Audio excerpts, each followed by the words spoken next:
Listo. Buenas noches a todos, buenas tardes a todos. Bienvenidos a nuestra primera sesión del curso de fotografía médico-humanística. Hoy, como primera sesión, tenemos fundamentos de la fotografía médica con el estudiante universitario Wilson Elías López Vargas, estudiante de medicina en la Universidad César Vallejo, miembro del Comité de Divulgación Científica, participante de la JCRS 2026, pasado director de CPPC Sociemu de la UCB Trujillo, quien nos va a estar ayudando hoy con esta increíble sesión, así que prepárense chicos para esta sesión muy buena junto con nuestro ponente. Les voy a dar paso a nuestro ponente. Muchísimas gracias.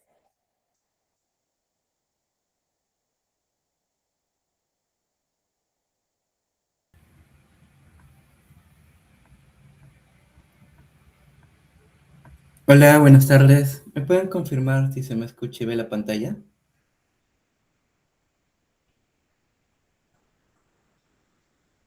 Hola.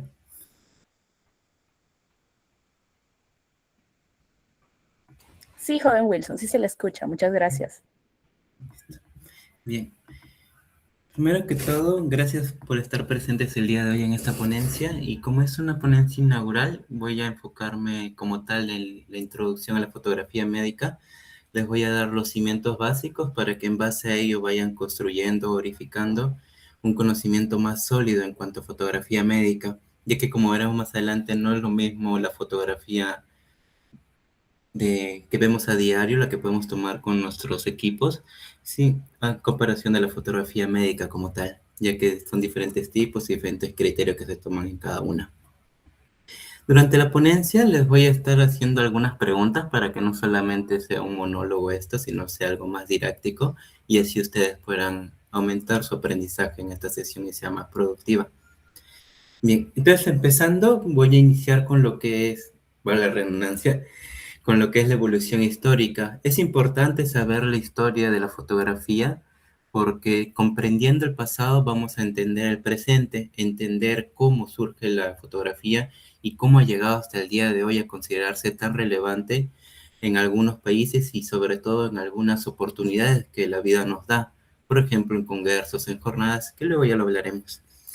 Entonces, todo empieza a raíz del año 1839. Hablamos de casi mediados del siglo XIX. Entonces, 2 siglos antes aparece lo que es el daguerrotipo. El daguerrotipo quizás suene una palabra difícil de comprender, sin embargo, el daguerrotipo va a ser el que va a cimentar todas las bases de la fotografía, porque como aquí ven, este es el daguerrotipo como tal. Lo que se hacía era en un objeto metálico, principalmente hecho de cobre, y armado sobre una base de plata, se producía una imagen.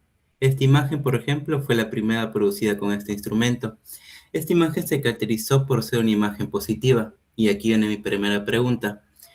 ¿Saben a qué me refiero con imagen positiva? Es importante comprender lo que es, porque tenemos tanto una imagen positiva como una negativa. ¿Alguien sabe? ¿Se anima quizás a escribirlo o a activar su micrófono o levantar la mano para cederle la venia y pueda comentarnos qué es una imagen positiva? A ver, les doy unos segundos, a ver, para ver si alguien se anima a responder. Por cierto, yo soy de la idea que no hay respuesta errónea porque siempre esta se puede corregir, siempre y cuando se tenga conocimiento sobre esto. Por ende, así que ustedes me den una respuesta que esté errónea, que consideren que esté errónea, lo vamos a corregir porque la idea de esta ponencia es que ambos nos nutramos, ustedes de sus conocimientos, de los conocimientos que les estoy impartiendo y yo acerca de algunas características que quizás esté ignorando o esté pasando por alto sobre las definiciones que me puedan dar o las respuestas a las preguntas. A ver, veo que no hay. Ahí veo una respuesta. Una positiva es que tiene colores normales. Una negativa sería con colores invertidos. Bien, esta es una respuesta muy explicativa y exactamente justo eso define lo que es la imagen positiva y negativa. Entonces, por ejemplo, lo que hacía el daguerrotipo es darnos una imagen positiva, es decir, una imagen sin ediciones, sin colocación sin variación de colores, sin nada. O sea, prácticamente la imagen al natural, al descubierto. No hacía nada que no fuera neto de la imagen. Por ejemplo, en esta captura de este paisaje, si bien no está a colores como lo vemos en el siglo XXI, porque recordemos, estamos 2 siglos antes, estamos más de 200 años atrás. Entonces, esta imagen, aparte de ser una imagen positiva, una imagen natural, era muy tóxica, por lo mismo que aquí se utilizaban diferentes compuestos atómicos, por ejemplo, el cobre y la plata, que recordemos que estos elementos metálicos, querramos o no, son tóxicos para nosotros, y mucho más aún cuando estamos hablando de una producción fotográfica. Entonces, todo eso era inhalado por quienes usaban este producto, y fue así que 2 años después aparece la segunda variación. Se dejó de lado el daguerrotipo y empezó el calotipo. Si se dan cuenta, ambos terminan en otipo, y eso es algo curioso, sin embargo, es como una curiosidad de estos términos. Entonces, 2 años después aparece el calotipo. Entonces, el calotipo ya no solamente nos da una imagen al seco, una imagen positiva como esta de la mano izquierda, sino ya nos da una variación de colores que, como nos comentó Michelle, y es correcto, la imagen negativa altera o coloca los colores en viceversa con un fin determinado. Por ejemplo, en esta planta lo que se buscó es resaltar el centro como tal la hoja y que el fondo atraiga. ¿A qué me refiero? A que nosotros cuando vemos el círculo cromático, que no es más que los colores que combinan, para hacer una definición sencilla, cuando usamos el negro o el blanco, que son colores neutros por excelencia, entonces cuando los combinamos, esto hace que la imagen central sea la que más resalte, y esto es lo que vemos aquí en pantalla. El calotipo, a diferencia del daguerrotipo, ya no era hecho de metal, sino empezó a ser hecho de madera.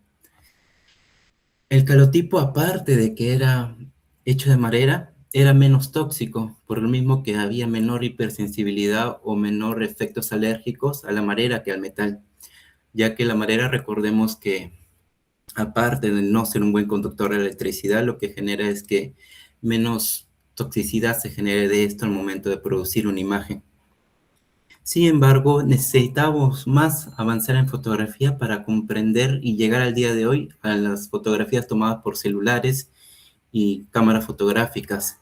Es así que en 1852, 11 años después, y este sí ya pasado mediados del siglo XIX, aparece el colorión húmero, que no es más que, como su nombre lo dice, va a ser algo que esté en posición líquida.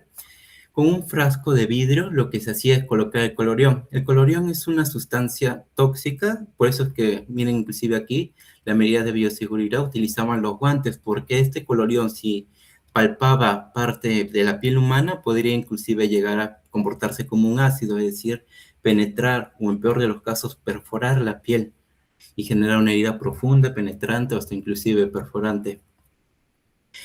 Entonces, el colorión lo que hacía era darnos tanto imágenes positivas y negativas, es decir, juntaba parte del calotipo y a su vez juntaba parte del daguerrotipo en cuanto a la toxicidad, porque estamos hablando de un compuesto que se comporta como un ácido, que es el colorión.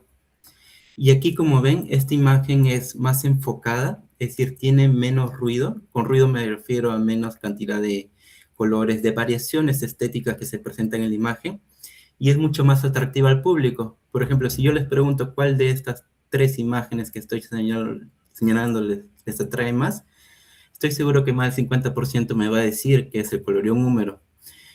Claro está que habrá discrepancias en que algunos pueden optar por la opción 2 y otros por la opción 1. Sin embargo, más estéticamente, de acuerdo a la psicología visual, lo que atrae más sería la imagen 3. Entonces, luego, pasado y ya llegado a fines del siglo XX, en 1999, se dejó de lado estas 3 opciones. Ya no se usaba metales, madera, ni líquidos, sino ahora lo que se utilizaba era el fotograbado. El fotograbado, esto muchos lo pueden ver, al menos los que son de Lima, cuando van a Gamarra y piden un estampado, es muy parecido al fotograbado. Lo que se hace con el fotograbado es colocar la imagen como tal que queremos, ya sea un logo, un isotipo o cualquier otra variación de estos, sobre este tipo de instrumento, que como tal es el grabado metálico. Entonces se lo colocaba y, como si fuese una máquina de coser, nosotros hacíamos el movimiento ascendente o descendente de acuerdo al tipo de fotograbado que nosotros querramos. y luego nos daba un resultado que a través del calor se producía la imagen y nos daba la imagen como tal. Entonces, con el fotograbado se inicia ya como tal la formación de la fotografía. Fotograbado, como les dije, lo encuentran en emporios comerciales. El más relevante aquí en el Perú es el de Gamarra, por lo mismo que tiene mayor densidad geográfica.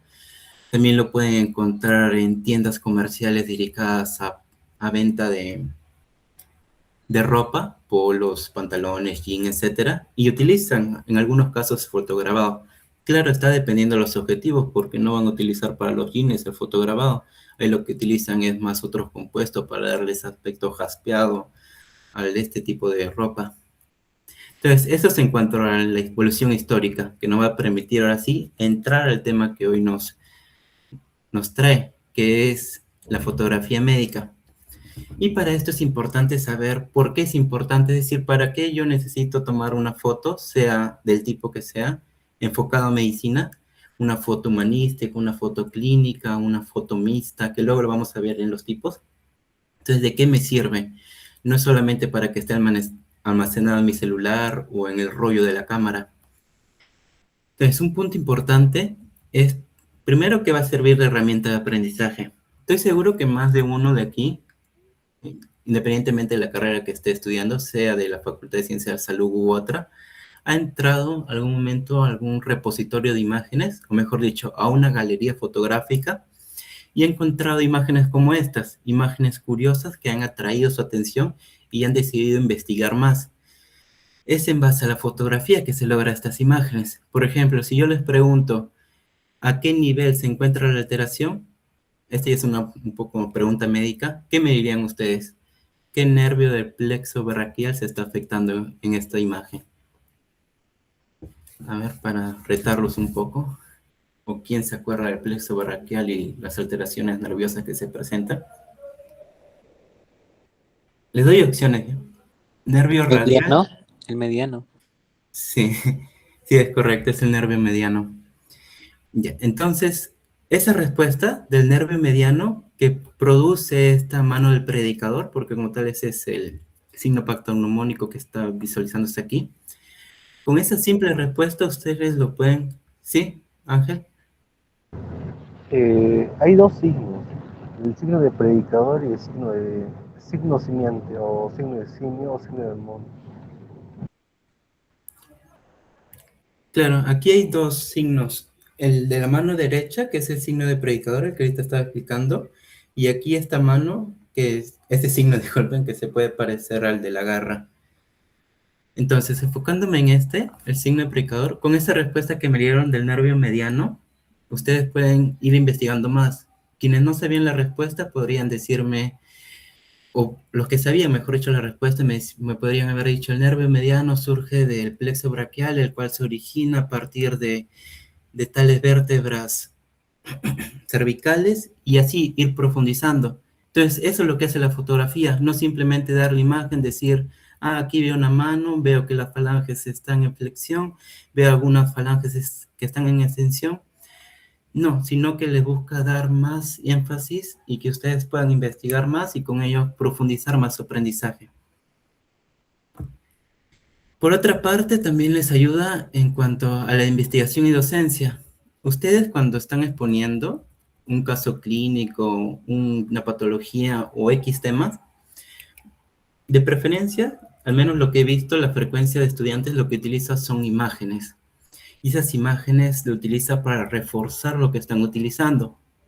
Cuando ustedes utilicen imágenes, ese es un consejo que me dieron hace unos años, es que utilicen imágenes de personas reales. No utilicen imágenes creadas en Nano Banana, que es una IA, imágenes en ChatGPT. Y si lo van a utilizar, sean íntegros científicamente, es decir, coloquen imagen generada por IA tal, y con eso se evitan muchos problemas. Entonces, cuando ustedes buscan hacer docencia, entre comillas, porque sí es un grupo reducido al cual están dando orientación educativa, entonces busquen imágenes de personas reales, si están hablando de una patología, busquen imágenes que resalten al ojo, es decir, que hagan que la pupila se dilate, que se sorprenda, y que con esa imagen puedan interactuar más con el público. De preferencia, cuando van a hacer, aquí un consejo, cuando van a hacer una exposición de caso clínico, si es extraído de un artículo, utilicen imágenes de ese artículo, porque todo artículo que sea una categoría de caso clínico y que esté basado en las guías CARE, va a utilizar imágenes. Y si es que no lo tiene, estaría raro porque estaría en una revista indexada o no indexada y que esté sin imágenes, como que no concuerda. O sea, es como decir un caso clínico fantasma. Entonces, en ese sentido también la fotografía les ayuda a investigar más y aparte fortalecer la docencia. Por otro punto está la comunicación clínica. Aquí les doy dos opciones. ¿Qué ven aquí? ¿Paracentesis o lavado peritoneal diagnóstico? O quizás alguien vea más allá que yo y ve otro tipo de técnica diagnóstica o terapéutica. ¿Alguien se anima?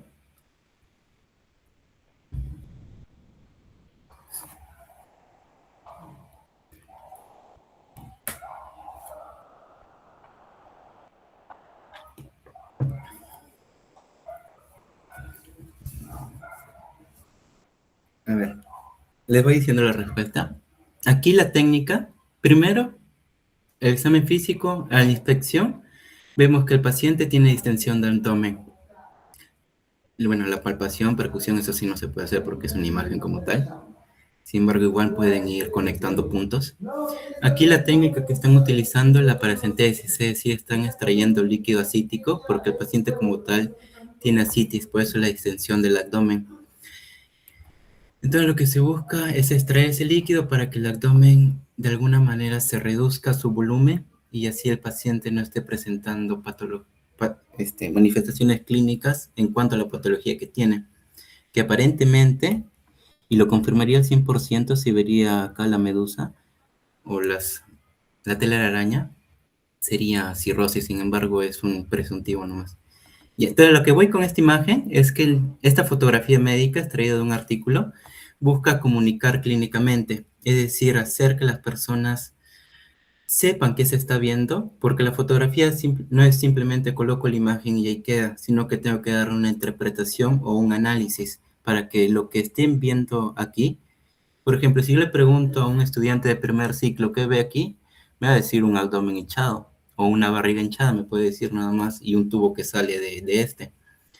Sin embargo, si le pregunto a un estudiante que ya pasó ciencias básicas y que también está mediado de ciencias clínicas, ya me va a dar una respuesta más justificada.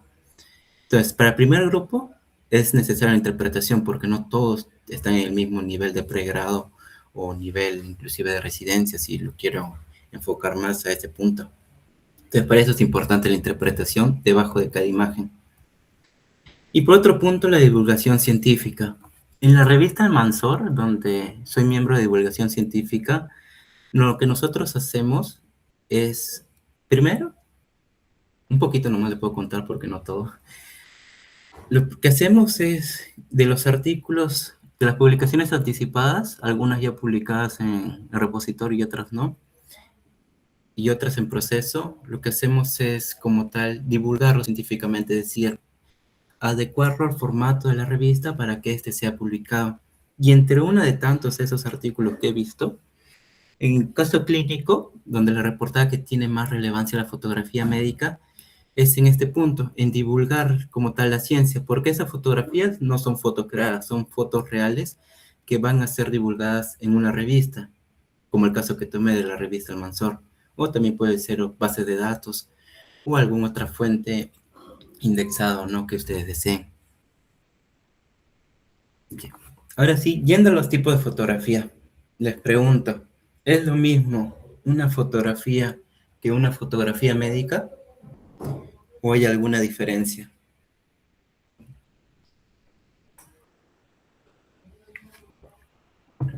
¿Alguien se anima?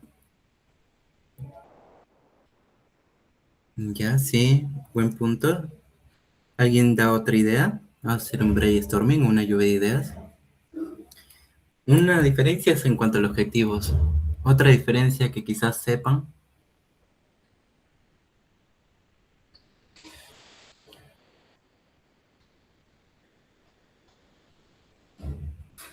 Silencio incómodo. Ya, a ver, tomando esa respuesta en cuanto a los objetivos, es un punto muy importante para diferenciar fotografía o foto, porque es lo mismo, solo es cortar la palabra, que fotografía médica. Y para eso voy a entrar al punto de los tipos, porque de acuerdo a cada tipo de fotografía va a haber un punto objetivo diferente. Siendo así que para la fotografía tipo retrato, por ejemplo, cuando ustedes piden que les tomen una foto, o ustedes mismos se toman una selfie, una autofoto, lo que buscan es capturar la esencia o transmitir un mensaje con esa foto. Por ejemplo, aquí en la Mona Lisa o la Gioconda, lo que transmite su rostro es seriedad, es inexpresividad. Se ve un rostro tranquilo, sin dolor, sin nada, sin ninguna expresión, o sea, como un rostro nulo. Luego también transmite en cuanto a la vestimenta de esa época. Y si voy más allá, si me voy al fondo, puedo ver que transmite un ambiente tranquilo que al menos para la persona puede influir mucho en la forma en que se está expresando. Porque un ambiente tranquilo genera más serenidad, más tranquilidad y sobre todo más paz. Entonces, por ese motivo puede ser, es una idea supositoria, de que esta persona de la Gioconda se encuentre inexpresiva. Entonces, esa es la imagen, la tipo retrato. Busca capturar la esencia de la persona o del objeto que esté saliendo en la imagen. El otro es el tipo comercial. Marcas como Coca-Cola, Inca-Cola, Sedena, marcas de gaseosas en sí, de aguas, de bebidas alcohólicas, o la marca que a ustedes se le venga a la mente, zapatillas, ropas X, buscan como tal hacer comercio. ¿Y el comercio en qué se basa? En la persuasión. Y la persuasión lleva a la compra, y esa compra como tal es una venta. Ese es el principio de la fotografía comercial, vender a partir de persuadirnos visualmente. Porque, por ejemplo, si a mí me persuade una zapatilla X, voy a preguntar. Entonces ya con haber preguntado ya estoy yendo al proceso de la venta de la persona y a mi compra. El otro tipo de fotografía es la naturaleza, que es muy diferente al paisaje. Se diferencia en que la naturaleza va a ser parte o un fragmento del paisaje. Por ejemplo, si yo me voy a una zona del Perú, aquí por ejemplo a Huancabamba, parte de Piura. Entonces el paisaje como tal sería Huancabamba, la plaza de armas de Huancabamba.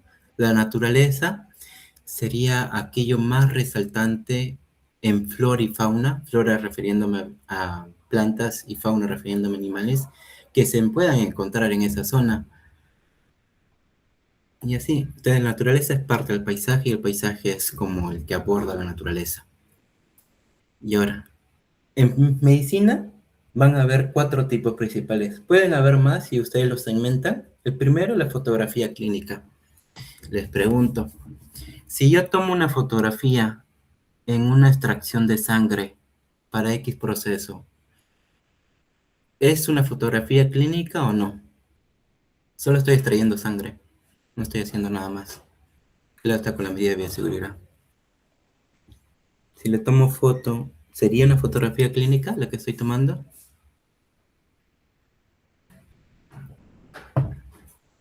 Se podría decir que sí.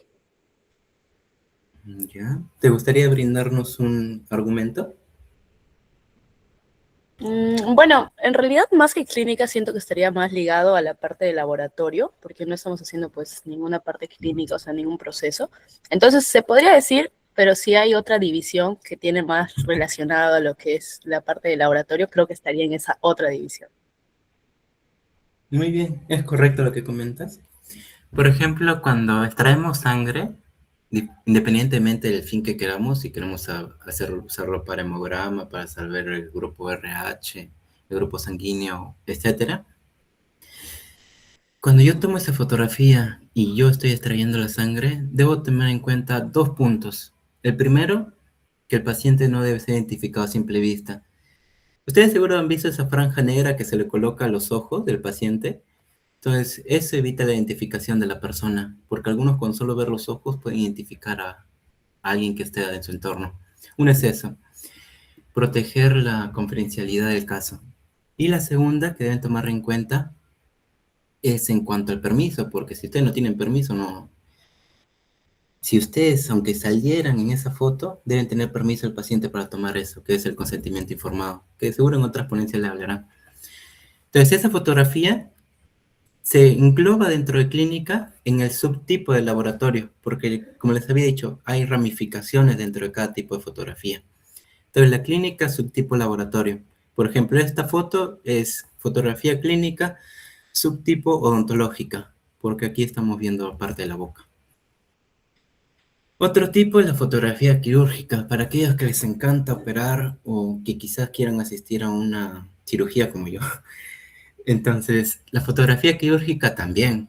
El hecho de que el paciente esté anestesiado no quita la responsabilidad de que tenga un consentimiento informado, que firme un consentimiento. No basta con que firme el consentimiento para ser operado, que es muy distinto al consentimiento para que le tomen fotografía. Porque una cosa es el consentimiento independiente o dependiente, valiéndose de las funciones psicológicas de ese momento de la persona, que firme su proceso de operación, y otro consentimiento es el proceso para tomarle la foto y publicarlo en un caso clínico. Es muy diferente, no vayan a creer que con que firmó el acta de operación ya le puedo tomar la foto que quieran, no funciona así. Porque si hacen eso, se van a meter en problemas, tanto científicos como legales. Más legales si es que la persona se da cuenta. Entonces, así no aparezca su rostro, con que ya tomen parte de su abdomen abierto en caso sea una operación abdominal, ya se pueden estar incurriendo en otras instancias jurídicas. Entonces, la fotografía quirúrgica como tal se da dentro del quirófano. La fotografía forense se relaciona con la medicina legal y la tanatología, que es el estudio de los muertos.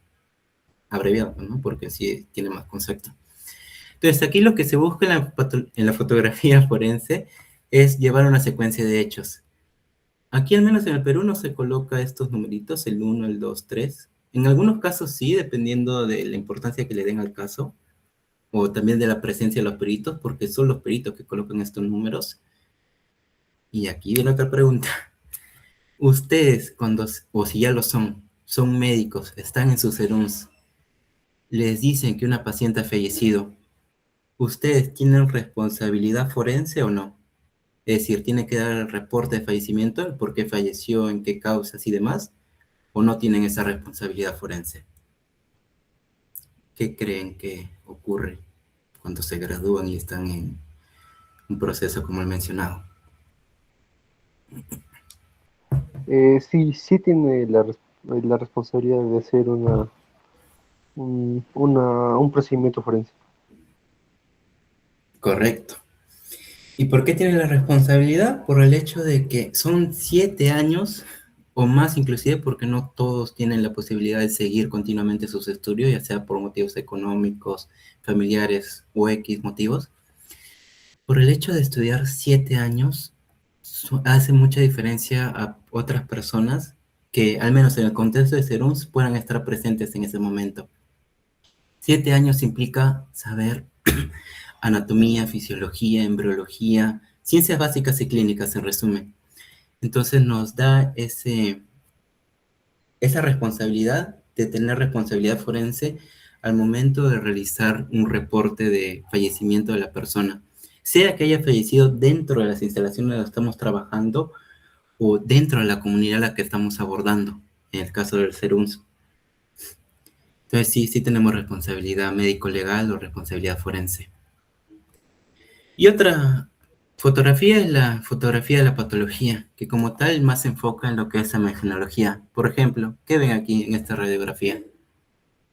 A ver, lo voy a enfocar más. ¿Qué observan o qué creen que es esa cosa blanca que se ve en círculo? Bueno, en el X en esta imagen. No necesariamente me digan la enfermedad, sino al menos qué creen que es líquido, aire, sangre.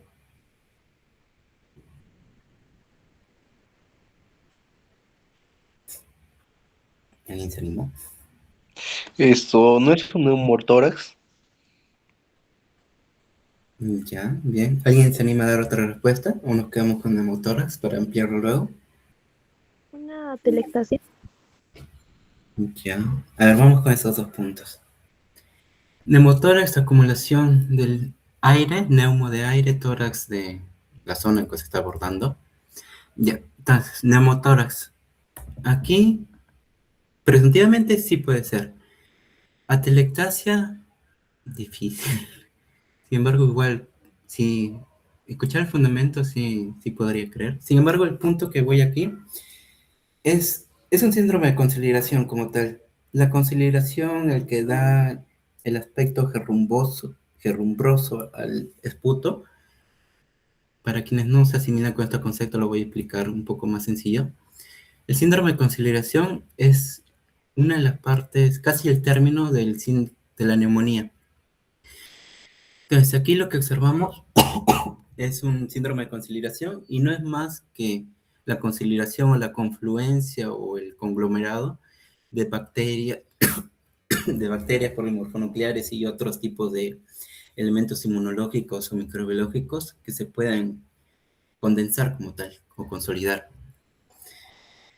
Entonces, esta parte blanca, que en radiografía se le conoce como hipodensidad, no, claro, hipodensidad, no, ahí está radiolucidad, claro, porque hipodensidad es parte de la tomografía.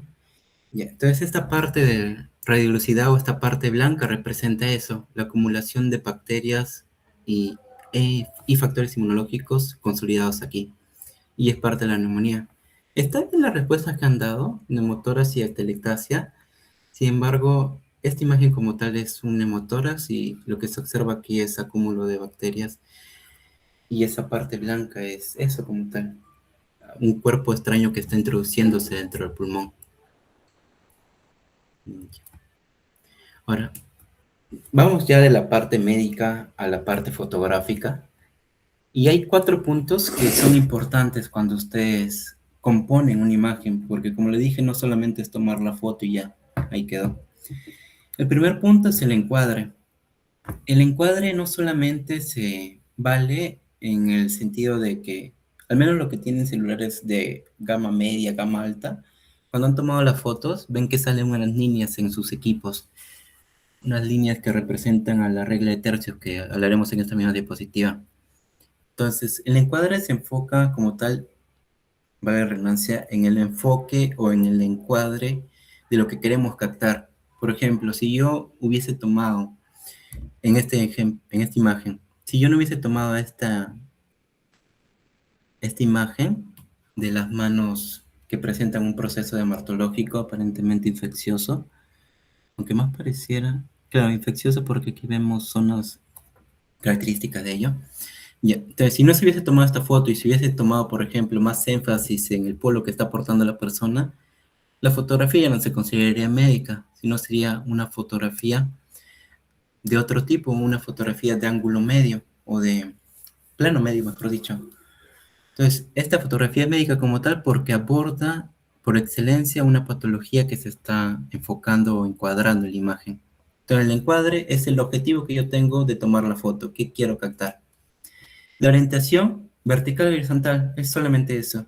Por ejemplo, si yo quiero captar todo el cuerpo, por ejemplo, un paciente que tenga síndrome de Marfan o síndrome de Turner, y yo quiero capturar o señalar las manifestaciones que se presentan, por ejemplo, el síndrome de Turner, que es el hombre con característica de mujer, capturar la ginecomastia, capturar el hirsutismo u otros factores. ¿Sí, Ángel? Turner es en esto, en mujeres. Lo que dijo usted es Klinefelter. Ah, sí, disculpa, me confundí. Ya. Entonces, en síndrome de Klinefelter, esa característica, la ginecomastia y otras, por ejemplo, yo capturaría en una orientación vertical, es decir, que se vea todo el cuerpo, en caso quiera resaltar las manifestaciones presentes dentro de la anatomía de esa persona. En cambio, si yo quiero ir a una orientación horizontal, por ejemplo, puedo utilizar este encuadre para capturar más la parte dermatológica que se está viendo afectada. Y así puedo hacer otros ejemplos. Luego tenemos la composición de regla de tercios. Como su nombre lo dice, es básicamente, primero, tener listo el encuadre y la orientación, y en base a esos 2 puntos, dividirlo en tercios, en líneas imaginarias, en caso no tengamos la opción por, por defecto de las cámaras que tienen estos tercios ya predispuestos. Entonces lo divido en tercios. Lo que yo voy a buscar es que los centros de esos tercios se dividan tanto en una línea horizontal y una vertical, para que así no haya ni por el lado derecho mucha cantidad mucha cantidad de imagen y por el lado izquierdo haya poco. Es decir, lo que busca la regla de tercios es un balance fotográfico, que no haya más en un lado que en el otro y que se capture en el centro lo que más es relevante. Por ejemplo, en esta imagen es la fotografía, captura el rostro de la mujer como tal, y aplica la regla de tercios porque se ve homogéneo. Tanto la parte derecha como la izquierda tienen el mismo balance. No es que en la parte derecha, viéndolo de una vista frontal, no es que en la parte derecha haya más componentes que en la parte izquierda, sino es que hay un equilibrio entre ambas. Otra norma es el recorte. Por ejemplo, si yo quiero capturarme, si me voy a ver, a una catarata independientemente cuál sea, y yo quiero que se me vea, yo haría un recorte de, primero, el enfoque de la catarata y mi persona allí, sin perderme yo en esa foto. Porque como tal, si al menos lo quieren para foto de WhatsApp o cualquier otra red social, si van a enfocar una foto así, lo que deben tener en cuenta es qué van a capturar, es decir, tener en cuenta el encuadre.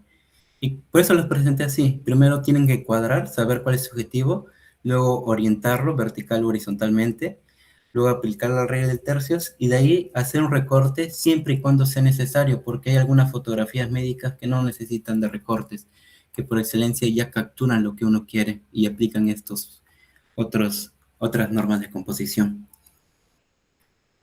A ver. Ahora entramos a lo que es ángulos y planos. Ángulos, matemáticamente, unión de los rayos. Sin embargo, cuando hablamos de fotografía no nos referimos a eso. Cuando hablamos de fotografía nos referimos a cómo la cámara va a estar posicionada o colocada respecto al objeto o sujeto que yo quiero capturar. Esto con el fin de dar una mejor composición y transmitir emoción a la persona. Y este es un fundamento de la fotografía médica. Si yo no doy emoción, si no capturo o dilato la pupila de la persona y generando la emoción, no voy a tener el mismo resultado en mi fotografía médica, porque eso es lo que busco, generar emoción para atraer la atención de quien lo está viendo. Entonces, en ángulos, como ven en la imagen, va a depender mucho cómo colocan la cámara. Si es que van a estar arriba, abajo, en un ángulo de 135, en un ángulo de 90, de 45 grados. Dependiendo de los grados, va a depender el nombre del ángulo. Por ejemplo, si van a colocarse en un ángulo vertical, si van a colocarle una posición de arriba hacia abajo, sería cenital. Ejemplo claro, cuando quieren capturar un pie diabético. Por ejemplo, quieren capturar la amputación del primer dedo a causa del pie diabético, entonces aplicarían de preferencia un cenital. No aplicarían un nadir porque recordemos que el paciente está echado, está en decúbito prono, boca arriba. Si aplican nadir, aquí el paciente de preferencia debería estar en decúbito supino, boca abajo, decúbito prono. Entonces, en el nadir entonces, dependiendo de lo que quieren encuadrar, va a depender del ángulo en cual van a tomar la fotografía. Ahora, en cuanto a los planos, va a ser la distancia en cual la cámara va a estar colocada respecto a lo que quieren capturar. Aquí la que más se utiliza para fotografía médica es el plano detalle, porque como vimos en la diapositiva anterior, en la parte de encuadre, cuando ustedes quieren capturar una patología como tal o una manifestación que ustedes consideran rara o llamativa, aplican esta, ya que aquí lo que se busca es detallar o enfocar la patología y que no la persona que lo está viendo o quienes están analizando la fotografía se distraigan con otros agentes, es decir, se distraigan por el ruido de la imagen. Es el más utilizado en fotografía médica a plano detalle. Ahora voy a los aspectos técnicos, porque vuelvo a repetir, no es solo tomar la foto y ya. Y esto tiene que ver mucho con la edición y la composición de la fotografía. Se aplican los 4 criterios de composición y también tiene que ver la edición. Por ejemplo, si ustedes van a tomar una fotografía a oscuras de una persona y solamente se van a valer del flash de su celular o el de la cámara fotográfica, no va a ser el mismo resultado a tener luz artificial o luz natural predispuesta en la imagen. Entonces ahí entra mucho el criterio de la aplicación de iluminación en sombras. Cuándo utilizar iluminación, que cuando la imagen se ve muy oscura o no resalta lo que queremos, y sombras en el caso de que querramos disminuir el ruido del ambiente. Luego es la distorsión óptica, que es el pixelado o el difuminado que se puede ver en la imagen. A ver, en cuanto a ellas, si quieren mejorar la distorsión óptica, utilizan Nano Banana. Si quieren mejorar la distorsión óptica en celulares o fotografías, de preferencia tomen otra fotografía con una ISO buena, porque si no toman con una ISO o un enfoque adecuado, la fotografía se va a ver así como esta. No va a poder diferenciar, algunos sí, pues, ¿no? Podrán diferenciar de dónde están en esta fotografía, sin embargo, para la mayoría puede ser complicado, y más aún si no está relacionado con este ambiente. Otro aspecto es la escala. Cuando ustedes ven ese 0.5, 1, 1.5, cuando colocan zoom con sus dedos en el celular, si es que tienen celular táctil, porque hay algunos que no todos son táctiles como tal. Entonces, cuando ustedes ven esos números, pueden ir variando la escala. Y esa escala va a tener mucha relación con también la necesidad de hacer un recorte o no. Luego el otro aspecto técnico es el equipo que utilicen. No es lo mismo una fotografía tomada en celular que una en cámara fotográfica, porque el celular no solamente sirve para fotos, sirve para guardar documentos, contactos, comunicarnos, etc. de cosas. Y les pregunto, ustedes, sea cual sea el celular que tienen, si quieren tomar una foto, bueno, voy a estructurar mejor la pregunta. Si quieren comprar un nuevo equipo o renovar su celular, primando lo que es la toma de fotografías, ¿se guiarían de los píxeles? Es decir, hay celulares de 50, 108, hasta 200 píxeles. ¿Se guiarían de eso para su elección de comprar un nuevo celular?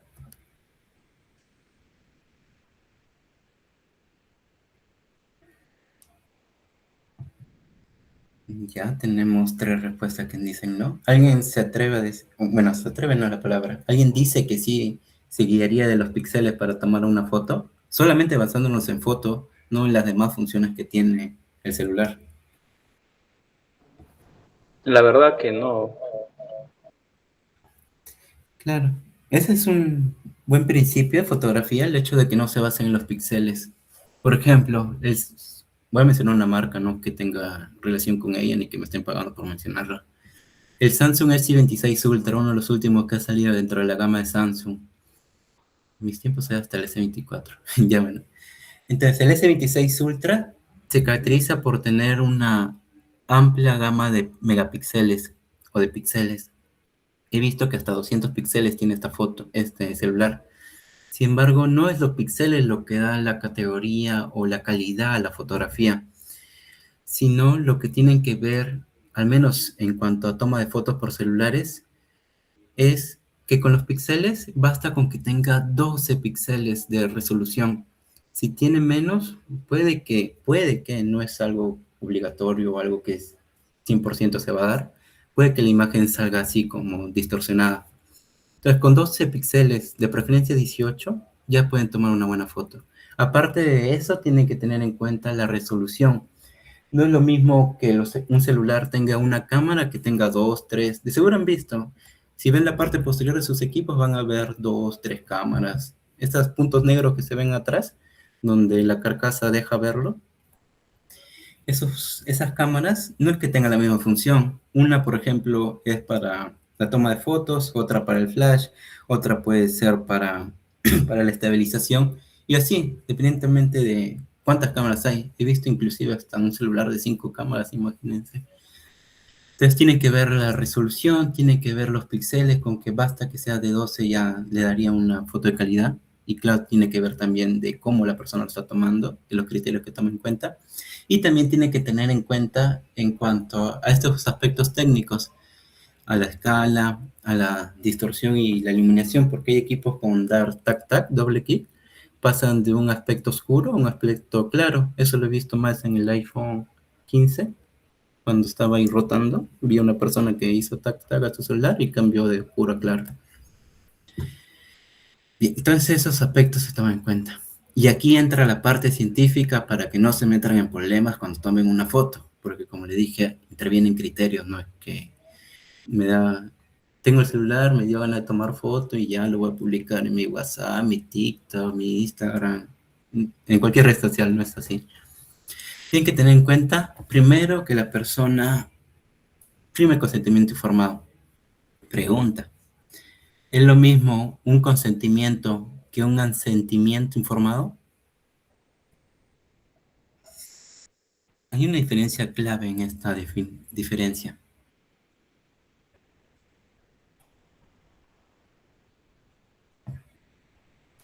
Aunque me digan sí o no, me contento, porque de aquí se lo voy a explicar. ¿Creen que consentimiento es lo mismo que asentimiento informado?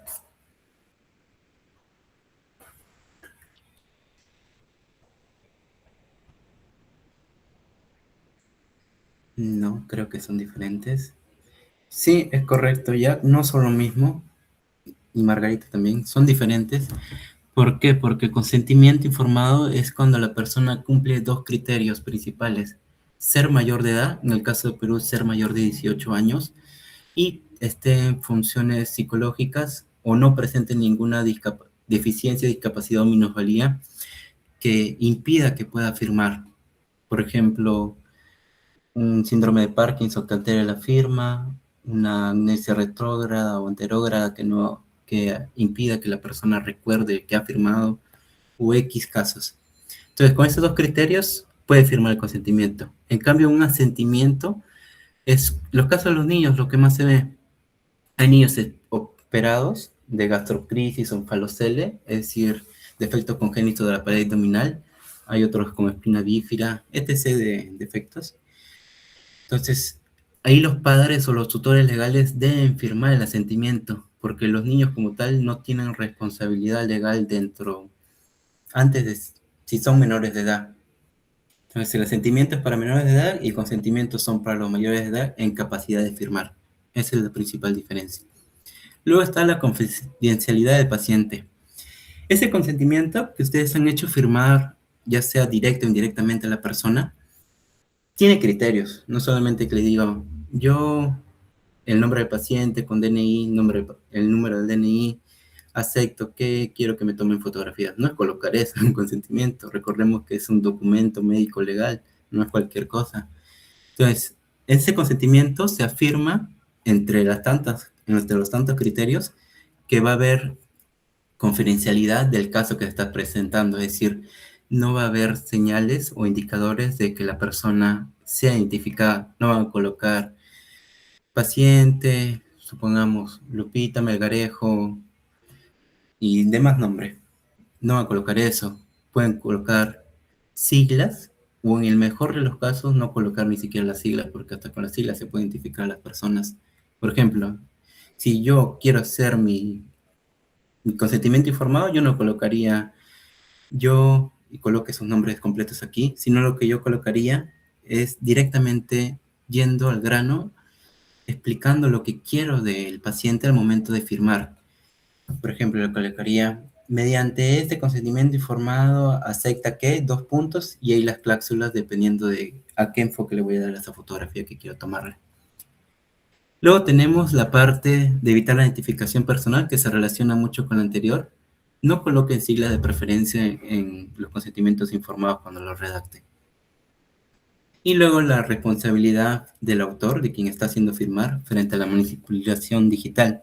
Si ustedes van a colocarle, por ejemplo, una operación de gastrocele, de preferencia no le pongan puntos, recortes, distorsionen la imagen con tal de que se vea más estético. Es mejor colocar una imagen positiva que una negativa. Es decir, una imagen natural al 100% o al seco, como se dice coloquialmente, que una imagen editada. Porque si ustedes lo editan demasiado y eso es notorio, van a tener responsabilidad científica y a la vez legal por estar haciendo cosas que no se deben hacer con las fotografías. Y aquí está mi referencia bibliográfica, si quieren saber más del tema. Y también otro punto importante que no les he mencionado. Si ustedes quieren hacer un reporte de caso, si alguien se ha animado con esta ponencia y necesita el consentimiento informado, me escribe normal y yo se los comparto. Hay formatos basados en la guía CARE, porque si quieren anótenlo, guía CARE, CARE o cuidado en inglés, y van a ver que tienen criterios que tener en cuenta. Y aparte de eso, las oportunidades. Por ejemplo, aquí en el Perú, si pertenecen a Socimeco, ¿no? Que he visto que está siendo parte de la organización de este curso, tienen el CIJAS, el Congreso Internacional Humanístico y Artístico en Salud, que generalmente es a inicio de año. Tienen el CACS, el curso Taller de Atención Primaria y Salud. Tienen las jornadas científicas y tienen los congresos científicos. Eso a nivel nacional, siempre y cuando se habilite la categoría de reporte de caso, porque algunos no lo habilitan. Y en caso a nivel internacional, he visto una última convocatoria en Honduras, donde tienen una categoría que acá no he visto en Perú, que es la colección fotográfica. 3 a 5 fotos, la publicas, y ya consultado, sí pueden postular virtualmente, no es necesario que viajen a Honduras y ya. Me hubiera bueno, lo hubiese hecho mejor, colocarle esas oportunidades en imágenes, sin embargo, no se pudo. F por mí. Sin embargo, ahí ya se las mencioné. Si alguien lo escribió, mucho mejor para que no se lo olvide, porque recordemos que la memoria es frágil. Y les dejo con esta frase para terminar. Una fotografía, a ver, no es solo una imagen, ya que esto transmite armonía, pasión y esperanza. Por ejemplo, armonía, al evitar mucho ruido en la imagen. Pasión, de la persona que lo está tomando, porque una persona que no le interesa la fotografía no va a tomar la foto como tal. Y esperanza del paciente a recuperarse de esa patología o signo, síntoma que está presentando. Más que nada signo.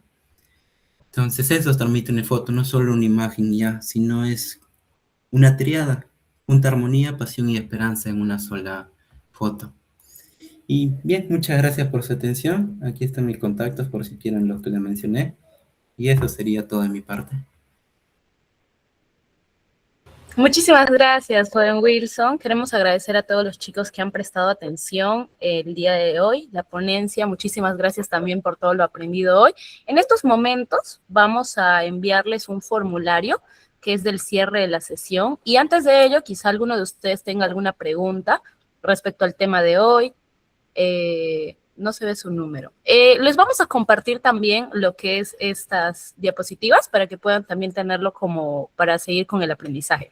Y como les decía, les vamos a enviar también el formulario de cierre porque vamos a contabilizar.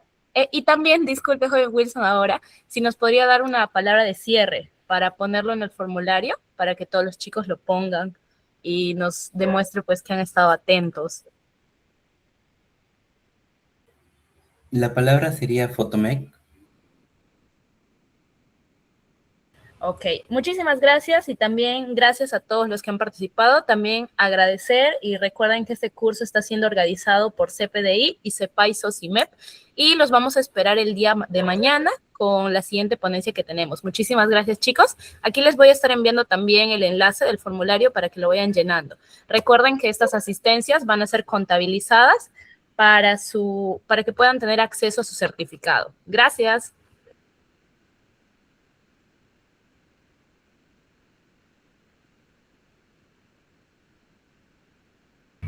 Ya chicos, para despedirme cualquier cosa.